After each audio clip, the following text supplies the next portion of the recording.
Today, I want to address a question I received about the new 3 days requirement for the buyer to notify seller of termination of the contract under the property approval contingency.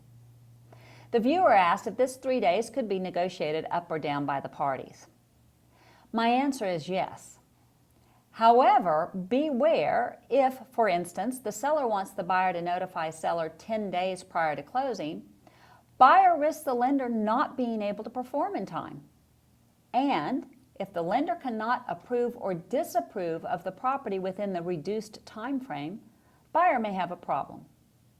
Remember, for the buyer to terminate under the new provision, the notice of termination must be accompanied by a copy of a written statement from the lender setting forth the reasons for lender's determination that the property is not approved.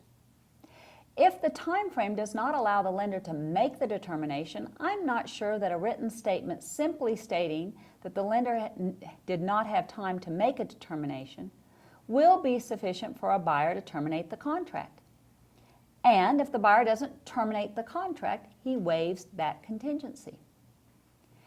Be careful as you work to tighten up any of the time frames otherwise provided in the contract. You are well aware that much of the loan and closing processes are out of your control.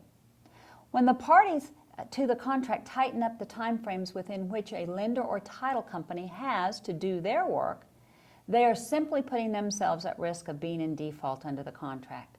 Neither the lender nor the title company are parties to the contract. The only parties subject to suit for damages for default under the contract are the buyer or seller.